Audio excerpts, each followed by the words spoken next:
ইউনিসেফের যে 5টা চিঠি দিছে 10বার সতর্ক করছে, এদিকে খেয়াল রাখবে ভাই। তারা তো আসলে দল গঠন করার জন্য। ইউনিসেফ ওই যখন প্রথম যখন চেষ্টা করছিল অন-11-এর সময়, যে তার ওই যে নাগরিক শক্তি যে দল নামে চেষ্টা করছিল, ওই দল গঠন করতে পারে না। সে এইবার ক্ষমতা পায় কীভাবে ইউনিভার্সিটির লাইসেন্স নেওয়া যায়, কীভাবে তার কর মাফ করা যায়, ঋণ মাফ করা যায়, আসলে ওই চিন্তা ছিল। এই যে আমাদের যে সামনে যে শিশুগুলো মারা যাবে, আমি যা শুনলাম যে টেন্ডারের নাকি কাকে দিবে না এটা নিয়ে নাকি এটা এই কারণে নাকি টিকাটা সংগ্রহ করা হয় না, যে টেন্ডারের ভাগ কে কোন জায়গায় পাইব বা কার পছন্দের লোককে টেন্ডার দিবে, এই জায়গা থেকেই নাকি এই টিকাটা নাকি সংগ্রহ করা হয় না। ইউনিসেফ যদি 5 বার চিঠি দেয়, 10 বার যদি সতর্ক করে থাকে, তাহলে আজকেও আর কালকে হোক এই উপদেষ্টা পরিষদ, এই নূরজাহান বেগম যে স্বাস্থ্য উপদেষ্টা আছে এবং ডক্টর ইউনূসকে কোনো না কোনো সময় বিচারের সম্মুখীন হতে হবে। এই শিশুদের মৃত্যুর দায় তাদেরকে নিতে হবে। যেহেতু ইউনিসেফ এটা তো আপনার সাধারণ কোনো কিছু না, যেহেতু সতর্ক করার পরেও তারা ব্যবস্থা নেয় না, এটা ভবিষ্যতে ইউনূসকে এই বিচারের মুখোমুখি হতে হবে, এই নূরজাহান বেগমকে এই বিচারের মুখোমুখি হতে হবে এই টিকার বিষয়টা। আর এই যে মানে এনসিপি নেতা যারা আছে বড় বড় কথা বলে, এই তাদেরকেও বিচারের মুখোমুখি হতে পারে ভবিষ্যতে। এটা অস্বাভাবিক কোনো কিছু না, যদি কোনো সময় যদি বাসার দাম যদি চেঞ্জ হয়।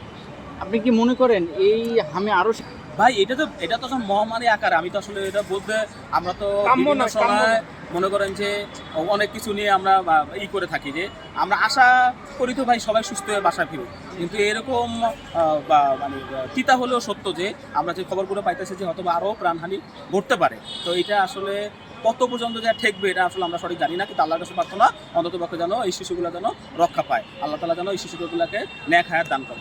আচ্ছা, আপনি যে টেন্ডারের কথা বললেন, কারা কারা জড়িত?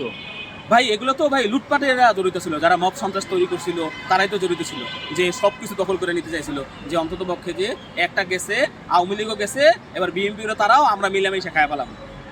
ওই পিছনের যে 2 দল আছে, যেমন আপনারা জানেন না যে ওই যে কি বলছে যে ওই আমরা কি একজনের কাছে থেকে ক্ষমতা নিয়ে কি আরেকজনকে বসানোর জন্য, এটা কিন্তু আপনার গণঅভ্যুত্থানের কিন্তু পরপর ডায়লগ হয়েছে, যে আমরা কি এক ফ্যাসিস্টের থেকে আরেক ফ্যাসিস্টকে বসাবো, এরকম ভাবে বলছিল।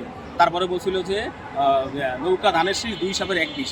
এই ডায়লগগুলো যারা তৈরি করছিল, ন্যারেটিভ যারা তৈরি করছিল, যেমন তারেক রহমানকে নিয়ে যে গালি গালাজ যে তৈরি করছিল, আসলে তারা তো এই টেন্ডারবাজির সাথে জড়িত ছিল।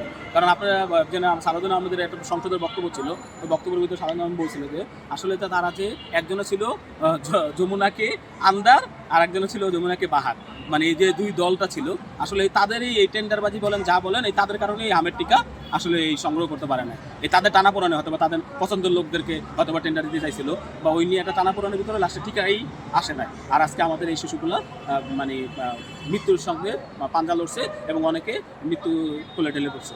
তাহলে এটাই কি আপনাদের নতুন বাংলাদেশ? এটা আমাদের নতুন বাংলাদেশ না ভাই, আমরা তো নতুন বাংলাদেশ ভাই। কিছু তো খারাপ লোক থাকবেই ভাই, যে কোনো বিজয়কে সুযোগ নেওয়া বা যে কোনো কিছু। আপনার এই যে দেখেন আওয়ামী লীগের লোকজনকে যারা অনেকে বলছিল যে এদের সাথে অন্যায় করা হচ্ছে, হ্যাঁ এদেরকে জেলে ভরে রাখা হয়েছে, যেই জামিনে বের করা হয়েছে এবং তাদের মুখের কথা বলেন, তাদের মুখের ভাষাগুলো দেখেন, বিভিন্ন সময় দেখেন তারা হাসিনাকে বৈধতা দিতে যাচ্ছে।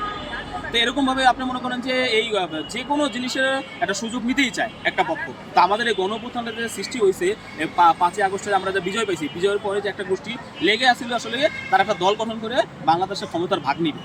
এবং মনে করেন যাদের একটা পিছনে একটা ক্ষোভ ছিল, যে অন্ততপক্ষে যে 71-এর একটা পরাজয়ের যে একটা স্বাদ ছিল, ওই জায়গা থেকে তারা উত্তরণ করে 71-এর থেকেও এটাকে সবচেয়ে বেশি মানে উপরে নিয়ে আসতে চাইছিল। এই যে মানে ষড়যন্ত্রের কারণেই কিন্তু আসলে এই গণঅভ্যুত্থানের আজকে প্রশ্নবিদ্ধ, বিভিন্ন জায়গায় প্রশ্নের সম্মুখীন হয়। আচ্ছা।